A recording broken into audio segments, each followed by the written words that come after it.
I really do think that games and play in general, it's such like an integral part of the human experience, and it really opens people up. And then I think podcasting kind of does that too. Welcome to Continuing Studies, a podcast for higher education podcasters to learn, network, and get inspired. I'm Neil McFedrin, founder of Podium Podcasts, an agency for higher education podcasters. And I'm Jennifer Lee, founder of JPod Creations. Podcasting is broadcasting. We want you to know you're not alone. In fact, there are many of you higher ed podcasters out there, and we can all learn from each other. Please also join our community at higheredspods.com. Okay, Jen, in this episode, we are talking to Dr. Emma Vossen from the University of Waterloo. Now, Emma produces 2 podcasts, and we're going to talk about both of them. And she's with the multidisciplinary, have to be careful in saying that one, Games Institute.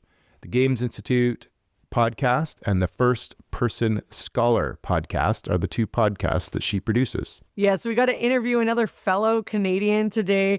And she's also amazing. Like, she does many different things, has won awards and everything too. So I was like, okay, you do it all, plus produce a podcast. For those that are not familiar with the University of Waterloo, well, it's Canada's MIT, focusing on tech and engineering.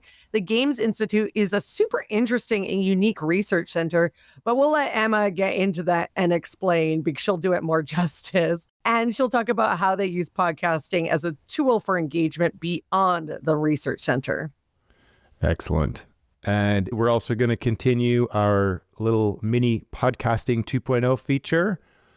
And in this episode, I'm going to dig into the person tag, which is super applicable for higher education podcasters. I love it. I feel like it's like Neil has his professor moment every episode. Can't wait to know what the person tag's all about. So let's get started. Welcome, Emma. Really nice to have you here on the Continuing Studies podcast. Thank you so much for having me, guys. Well, why don't we just start with a quick introduction? Maybe you can introduce yourself, please, Emma. Yes, so I'm Dr. Emma Vossen, and I am the Knowledge Mobilization and Research Impact Officer at the Games Institute at the University of Waterloo. That's probably the coolest title we've ever had on the show. Can you tell us what that means? Yeah, exactly. Absolutely. So the Games Institute is a research facility at the University of Waterloo.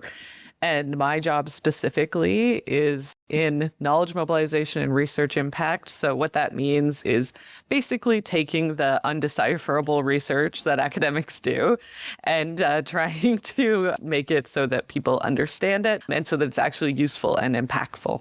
Great. Okay, so my next question then is, can you explain what the Games Institute is? This sounds really interesting. Yeah, absolutely. I love talking about what the GI is because I actually, as a student, when I was doing my PhD, I was a student at GI, and now I am staff. So I've sort of seen it from the very beginning till now. So it started around 2012, and the idea was that there was several different professors, including our executive director, Dr. Neil Randall, who wanted to sort of validate the kind of interdisciplinary research that they were doing about technology. So Neil, our executive director, is an English professor, but if you look at his full CV, it's all these books and publications about, games and the internet and technology. And, people thought this was sort of like the central contradiction of his career. Like, why, if you're an English professor, why are you writing about these things? And so he met up with some other professors who were feeling these contradictions as well, and was kind of like, okay, so what if we started some sort of institute where everyone's doing interdisciplinary work focused on games or interactive immersive technologies, which is our sort of catch-all for everything that is not games. And that's been going on for over 10 years now. And in that time, there's just been countless projects and publications and grants and too much to get into here. But yeah, basically, in summary, it is a place for interdisciplinary researchers studying games and interactive technologies to come and work together. Sounds like you guys just have a lot of fun. Some of it is very fun. Some of it is boring, just like any other workplace.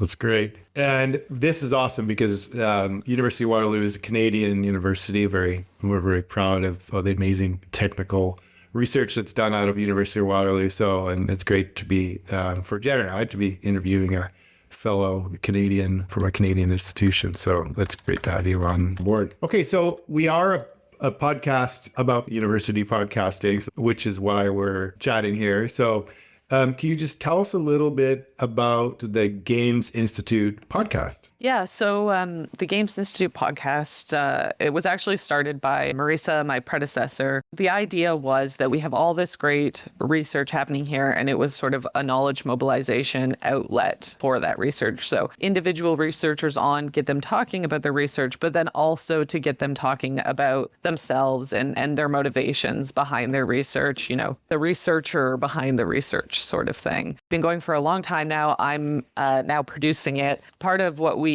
are doing is that instead of, you know, me hosting the podcast, I've hosted other podcasts before, some of our PhD students hosting the podcast. So it's a really good sort of opportunity for them to gain some experience. And also, I think it works well with the researchers because I think it helps keep things from getting too highfalutin.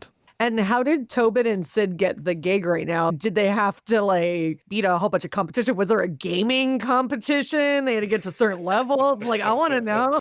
Yeah, I mean, not a lot of competition for free grad student labor. But, you know, Tobin started working on it with Marisa. And then when Marisa stepped aside and I came into this role, I was thinking like, okay, well, I could co-host it with Tobin just like Marisa was. But I liked the idea of someone else getting that experience. And so I approached Sid actually. And while Sid has done games research, they are currently actually writing a dissertation in environment about disinformation about farming on social media. So like pretty different than Tobin's research. I think that they have like a really good dynamic. And so who's the audience for this podcast then? Yeah, so the audience would be a combination of other academics who are doing the sort of work that we do and hopefully the public. I think with some episodes, obviously more applicable than others to the public. You know, like they interviewed me on one episode of the podcast about my position. I don't know how interesting that would be for the public, but, you know, recently they interviewed some of our academics who are working in esports. And I think that that's the sort of thing that a lot of people in the public are curious about, like how does esports function in the university? But honestly, like anyone wants to listen, I'm happy to have them listen. But those are sort of the two groups that we're targeting. But I even found the topics interesting. Like I've played video games and things like that, but because the world is evolving, obviously with diversity, equity, inclusion, which is amazing. And it's so focused in a lot of different areas through organizations. But I never thought about it being focused on in games and taking a look at a lot of your episodes. And they're like, who's being represented in the non-player characters? Who's being represented in the player character? It was really interesting. And not even that, you layered another top. I think it was your recent interview is like, how does emotion come into the game design? I was like, wow, this is a lot more than being like, here's Mario and he's going to get to the end. Yeah. And I mean, that's especially interesting to me because, you know, my PhD research was about diversity, equity, and inclusion in games culture. So that is something that I am super interested in. And honestly, it's been such a huge part of the Games Institute because, you know, the GI is a very, very diverse place. And I don't think a lot of research institutes could say that. And I don't think a lot of games spaces in general could say that. The games industry and game spaces, it tends to lean towards the sort of cis hetero white male. But at the GI, you know, we've always been very much in favor of expanding that as much as possible. And I think a huge part of that work is doing what you just described, is thinking about games and being like, okay, when you hear the word games, you're probably thinking something very specific. And I want you to think beyond that. Or even when you hear the word play, you're probably thinking about something very specific. And how do we sort of expand those ideas? Well, I was just going to say early days of Mario, and still, unless they have come up with more, usually there's not a lot of women character. There's one, you know, a lot of work to go there. Yeah, exactly. And like in that case, like one of the things that I'm actually looking into right now is that there's the newest game that's just been announced in the Legend of Zelda series is going to be the first game in the entire series where you play as Zelda, you know, the titular Zelda. Oh, wow. Yeah, and that has been something that fans have been asking for a really long time and has been extremely controversial. Yeah, I'm really looking forward to that and to writing more about that. But yeah, just in general, you know, the representation of women and people in color in games has been kind of abysmal over the years. And we've had a lot of research here that's addressed that. It's interesting to think about all this too, because games are quite visual and podcasts not so visual. Yes, YouTube, but it's still us on microphones. We're not really showing photos of games and things like that. Maybe one day, but not at the moment. But it's really interesting to me that a podcast lends itself so well for these discussions. And I think it opens up a new audience and it explores different areas that, like you were saying, we don't necessarily talk about in games or expose the fact that for the last 30, 40 years, there hasn't been that many cultures featured in games. There hasn't been that many women. There hasn't been characters that are necessarily different backgrounds. It's been mainly white characters, and then you usually have mythical creatures, and that's it. Yeah, and you know, actually, I was part of some research during. They didn't really go very far, but during my PhD, where it was actually like, okay, play these games that came out this year and calculate, you know, how many characters there are, how many of them are women, how many of them are men, blah, blah, blah. And, you know, in some games, it was quite frequent that it would be like, there are more animal characters than women characters. That was something that often came up. But something else that you said just about expanding the idea is that one thing that we see a lot here is how do you take those technologies that have been used for games for entertainment purposes and maybe repurpose them for other purposes. So an example of the kind of projects that our researchers work on that sort of expand these ideas of what gaming technologies could be used for. One example, we call it DOOR, which stands for Digital Oral Histories of Reconciliation. And that is a project that one of our researchers, Dr. Christina Llewellyn, worked on with the Nova Scotian government. And the idea is that it's a VR experience that recreates the Nova Scotia Home for Colored Children as it was when it was still open. It has since closed. And it is a sort of an oral history experience that is used in the Nova Scotia grade 11 history curriculum. And the students can put on the VR headset and walk through this virtual reconstruction of the home. And while they do that, they hear the oral histories of some of the survivors who experienced abuse at the home. And the reason that this was done was because the survivors themselves, when they reconciled with the government, they didn't want payment. What they wanted was to educate future generations about the racism that they experienced and the abuse they experienced to ensure it never happened again. So it was like, okay, how can we do this sort of educational experience in a way that is really effective for these younger audiences so that they can have this sort of intercultural, intergenerational experience? Wow, that ties into so much of what you are doing, especially with the podcast. How do you guys decide this is exactly what you want to do and why the podcast is a perfect vessel to get these messages out for the GI Institute? Yeah, I mean, it's so hard to explain because I feel like so many of these projects come up really organically.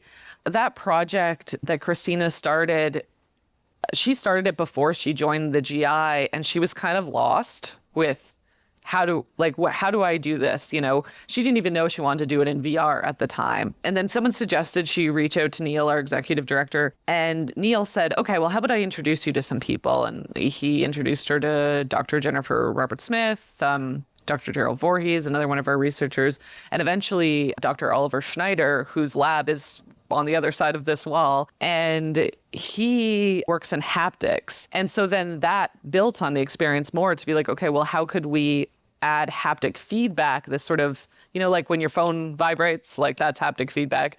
How could we add that into the experience to enhance the storytelling and work with the survivors to use the haptic experience in a way that's really effective, but also respects their experiences, I guess.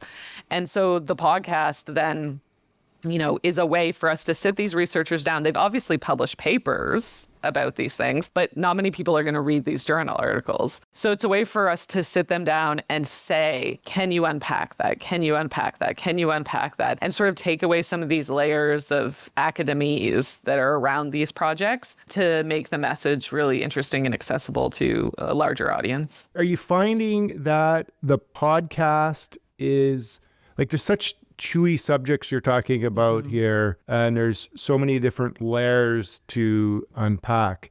And then back to what Jen was saying before, gaming is such a visual thing. How are you finding podcasting as a channel to, I guess, address these topics, these stories, and be able to share the research, all this amazing research?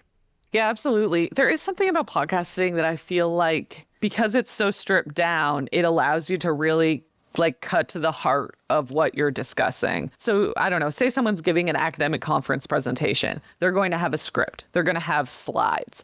They're going to be standing there. They'll have their gestures and whatever. But when you get them on the podcast, you can get them to really, you can see, honestly, when you're interviewing people, and you can hear it too, I think, when people have to stop and think, oh, I've never really thought about it like this before. I've never thought this hard about it before. They don't have, especially with games, so much of the presentations that our researchers give are so visual. Look at this screen recording, look at this demo. And I think one of the ways that we start every episode of our podcast that I think is very unusual is we ask people to introduce themselves, obviously, but then we say, do you remember what your first experience with games was? And it really disarms people, I think. And it makes them really think about why am I here? Why are any of us here? How did I get to this point with this research? How much of it comes back to, in case of Geneva was one of our recent interviews, and she talks about her experiences with Pokemon Snap and how that was really informative to her research. Sometimes people talk about soccer. Sometimes people talk about Monopoly. But I really do think that games and play in general, it's such an integral part of the human experience. And it really opens people up. And then I think podcasting kind of does that too. It's kind of like, I don't know, when you lay on the couch, the idea of laying on the couch at the therapist's office or something. People really open up when they're podcasting, I feel. Well, I just think that everyone is really figuring out that podcasting is an amazing vessel that we didn't think about, because I think we've always just been exposed to images when it comes to games, or images when it comes to certain things like books. And Neil and I talked to Yale University Press, and they do a podcast that's specifically on art books. And you would think, oh, how do you do a podcast on that? And it's actually one of their very successful podcasts. It's been going for years, and people love it because, again, it's evoking that discussion you don't get when you're showing all these flashy images. Well, and you know what? It makes me think of I was listening to one of our episodes recently, and one of our researchers, who actually is also a professional board game designer, was describing a game that he's playing. And it was interesting because I was sitting there thinking, just as a fellow gamer, I wonder if I'd like this game. And I realized he describes so much of the experience of playing the game, but never once mentioned the art style or the budget. Or as far as I know, it could be photorealistic, it could be pixels, but I think that at the end of the day, that doesn't matter as much as the experience itself of playing those games. Well, I think something we've lost a little bit of, and now it's coming back, especially with the younger generation, is imagination. Yes. And we have had so much no one for us, because we sit down and we look at our phones and we see things, but they're saying in really young kids, they're not using their imagination. But that's why podcasting, especially in the younger demographic, not even young adults, they're talking about young kids. Apparently that's a very popular avenue, because the parents are letting them listen to more podcasts than they watch TV, because they have to think and they have to create it. So I think what you guys are doing, same thing. And it's awesome, because I think we all lose that vital skill, which really helps us in anything that we do in life, whether it's relationships or building friendships or business. Yeah. And for me personally, I vastly prefer doing podcasts to any of the other sort of media interviews and engagement that I've done. And it's sort of twofold. Like on the one hand, it's like, okay, I can just focus on communicating. I can just focus on my words. I don't have to think about how I look or how my hair looks or any of those things. But then also, being sort of a public figure as an academic online, like I also faced a lot of harassment every time I would do an interview. And if it was a video interview, that harassment would always be doubled because there'd always be stuff in there about your appearance and blah, blah. And I'd always think, well, but none of that matters to what I'm saying, like at least refute my words instead of making these sort of jabs. I hate keyboard warriors. Yes.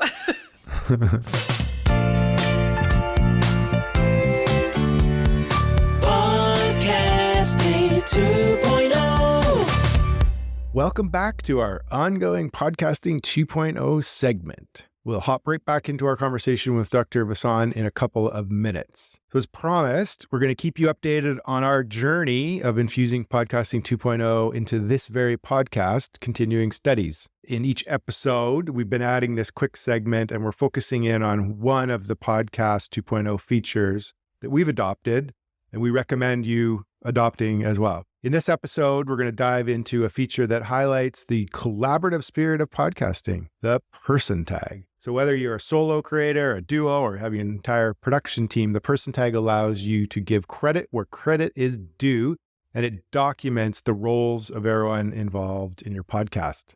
Okay, so what is this person tag? So the person tag, as the other tags are, part of the Podcasting 2.0 namespace. And in this case, it's designed to formally recognize everyone contributing to your podcast. This tag allows you to specify specific roles, and those people in those roles, like hosts, guests, really key, producers, editors, executive producers, so on and so forth. And you can do this at the show level and or at the episode level. So there's lots of flexibility in how you can represent your team sort of at the macro show level, but also that individual contribution that might go into each episode and guests involved with that individual episode, etc. Okay, so why does the person tag matter? One, recognition. It gives us a platform and a way to acknowledge the contributions of the whole team, not just the hosts. And this recognition can boost morale and strengthen the overall podcasting community. Two, transparency. We're openly documenting roles so listeners can get insight to behind the scenes efforts that shaped your podcast, so on and so forth. And three, searchability and discoverability. This one's key. So the person tag enhances that metadata for podcast apps and podcast directories, ultimately improving their search algorithms. This means listeners then can easily search up and find all the podcasts, for example, from a given subject matter expert or a frequent guest that you may have on your podcast. What are all the episodes that he or she are on? Enhancing that discoverability and broadening your show's reach. Why should higher ed podcasters embrace the podcast tag? This one's perfect. In higher education, collaboration is key, and recognizing those people that were involved with the production of the content is part and parcel of what we do. We cite those references and the people involved in putting together an academic paper. This lends itself in a very similar way where we can detail all the individual contributors, even the faculty members, researchers, students, or external experts that we brought to the table that had a participation in a given episode or the show at the macro level. And then this transparency not only builds credibility by highlighting the credentials and the roles of both the contributors, but also serves as an educational tool for your listeners. How do we get started with the person tag? Well, we incorporate the person tag. We identify those people individually at the podcast host platforms. And then the apps can pick it up from there in their advanced tagging system and integrates into all the stuff we just talked about. As we always do with this, we've added a few references in the show notes, including a link to the Podcasting 2.0 page, which lists out the apps, the listening apps and the hosting platforms that play nicely with the person tag.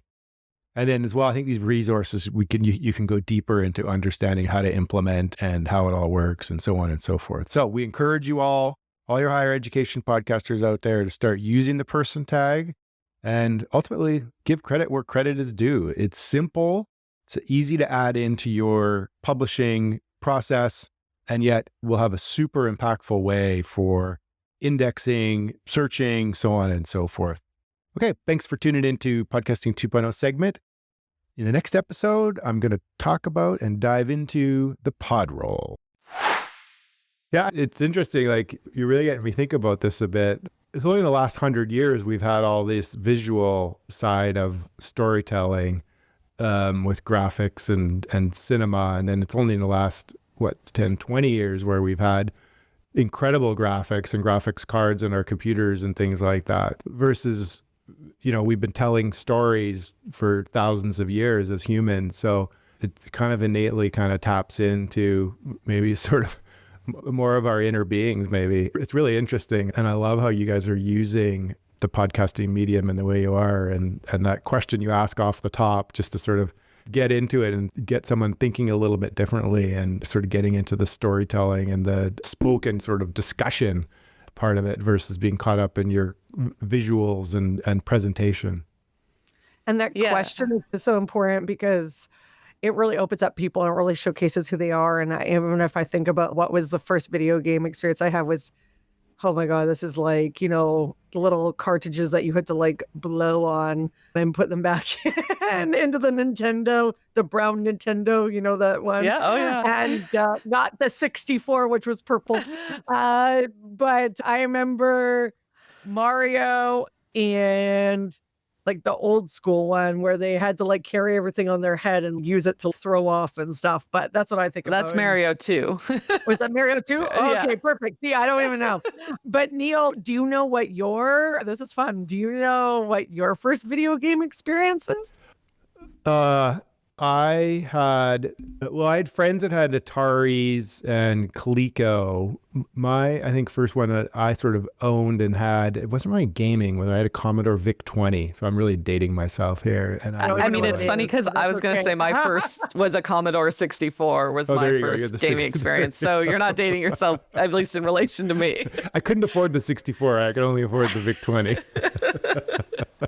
I don't know what it is, but that's okay. Oh boy. Okay. Let's just move on from this dating ourselves topic. Okay. So not only is there the Games Institute podcast, you also work with a podcast called the First Person Scholar podcast. Do I have that correct? Yeah, so First Person Scholar is a publication that's run out of the Games Institute, and the First Person podcast is the affiliated podcast. So for a while, I was editor-in-chief of First Person Scholar when I was a PhD student. And during that time, I also was the host of First Person podcast. Oh, right. Okay. So the Games Institute podcast is sort of the main one, though, or are they both kind of like equally key channels of communication for the Institute? So the First Person podcast has actually been going on longer than the Games Institute podcast. And it's interesting because I feel like there's obviously some overlap. The Games Institute podcast was really more of like okay, we're going to bring on one of our researchers, each episode and showcase what their research is.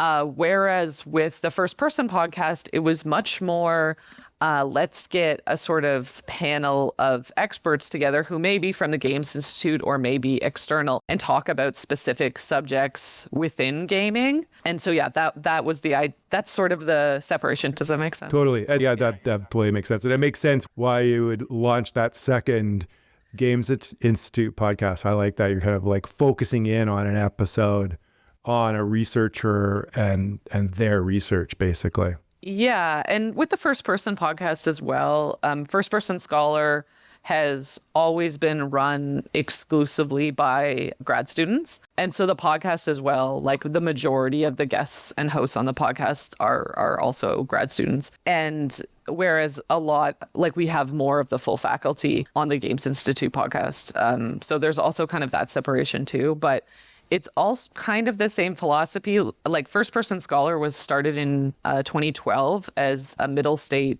publication. And what that means essentially is, you know, you have sort of academic journals on one end and you have journalism on the other hand. And it's very hard to communicate anything in the middle there that is not, you know, a journal article you're waiting 3 years to come out, or straight up journalism that, you know, journalists write. So if you're an academic and you have something you want to convey and you want to convey it quickly, there are very few venues through which you can do that. So that was why we started First Person Scholar, which we call FPS, to help scholars, you know, quickly convey their research in a more accessible form. And I feel like podcasting goes right along with that. You know, it's just sort of a very natural pairing with that sort of middle state writing. And I would consider a lot of podcasting, academic podcasting, to be part of that sort of middle state bubble. I really like that. I feel like you put that together really nicely for me. I think that this is something I've thought about, but I hadn't quite formulated an articulation of those two ends of the spectrum and the advantage that podcasting does bring to it. So we chatted with a professor from the University of Louisiana who does cybersecurity, and one of his podcasts, it's called Cyberways, is he interviews someone who's written a very cerebral research paper on cybersecurity, but sort of makes it more approachable for the practitioners in the cyber community versus like reading the journal version of it. But the way you've just articulated that is fantastic. That it's this real sweet spot that podcasting can offer in the world of academia. And that's kind of like thinking about knowledge mobilization, like writ large. Like I personally am of the opinion that I think all journal articles should be open and accessible to anyone. Like I don't think they should be paywalled. I also don't think that anyone who is not in academia should be expected to read a journal article. So if you want the information that's in that article to have any impact, and you know, something about cybersecurity that affects literally everyone, it's like you can't just one and done write the journal article and say, okay, well, there, I've done my job. Like it is our responsibility as academics to take the information that is there and not just mobilize it, but to translate it for a larger audience. And, you know, I think in healthcare, this has been something that they've been wrestling with for a long time because it is literally a matter of life and death.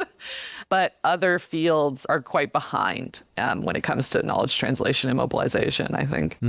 Yeah, I really like the lens that you're putting on this. I think this is really interesting. I think most of us wouldn't even know how to read in the non-academic world, wouldn't even know how to read a research paper actually out of a journal. I mean, they're all sort of, this way they're put together and whatnot. It's very, I think for the average layperson like myself, it's not super approachable. No, and like a huge part of my job is that not only am I working at a research institute, but it's an interdisciplinary research institute. Right. So a huge part of the literacy that I've been trying to build, and I try to imbue this into the podcast, well, I'm not hosting, you know, I am the one doing the research and writing the questions that will be asked. And so a huge part of that is when I know someone's going to be on the podcast, I'm the one to open those journal articles and go through them regardless of discipline and try to come up with questions that really cut to the heart of what they're saying in an accessible manner. Well, and podcasting is so important in that because people take a long time to write those research papers. They go to a lot of trouble. So it'd be nice if more people can listen to them and understand them through podcasting, because even in the private podcasting world, a lot of places like law firms are using their newsletters in their private podcast, and they're getting higher engagement on those than they would normally have if they just sent them out an email. So I think there's another way to understand all this beautiful work that people do, because come on, we don't just write them for them to sit on a shelf. Well, and I think also working in the general realm of tech, we've just had this entire century of technological development, just like so quickly, everything is evolving so rapidly. And now, especially with artificial intelligence, the rate that is growing is especially rapid, like unprecedented.